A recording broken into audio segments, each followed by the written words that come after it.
আজি আহিলোঁ আমাৰ ৰিয়াঞ্চৰ স্কুললৈ আৰু এইফালে আপোনালোকৰ আগত অকণমান দেখাব বিচাৰিছোঁ। চাওকচোন বাৰু কি মানে পৰিৱেশ, সঁচাকৈ দেখি ইমানেই ভাল লাগিছে। ল'ৰা ছোৱালীবিলাক চাওকচোন ইমান মানে লৰালৰিকৈ ওলাই আহিছে মানে ঘৰলৈ যাবলৈ বুলি। আৰু আমাৰ ৰিয়াঞ্চ এতিয়ালৈকে ওলোৱাহি নাই, ওলাব আৰু ল'ৰা ছোৱালীবিলাকক দেখি সঁচাকৈ নিজৰ স্কুলীয়া জীৱনটোলৈ মনত পৰি গৈছে।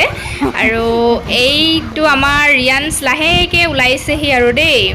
এইফালে ৰ'ব দেখাইছোঁ, অৱস্থাটো চাওক মানে স্কুললৈ আহোঁতে এইটো আমাৰ ৰিয়াঞ্চ ধুনীয়া হৈ আহে আৰু উভতি যাওঁতে সদায় মানে অৱস্থা বেয়া। মোকে এইফালে নাযাবা, এইফালে চাই দিয়া অকণমান, ভিডিঅ' অকণমান কৰি দিছোঁ, এইফালে চাই দিয়া। স্কুলত মানে ইমানেই খেলে, খেলি কাপোৰৰ অৱস্থা কি চাবা। এইফালে চাওক তাতে যি গৰম আৰু এইফালে চাওক কেনেকুৱা ৰ'দ মানে আজি। এই ভানত মানে অহা যোৱা কৰে। মই আহিছিলোঁ দেউতাকৰ লগত।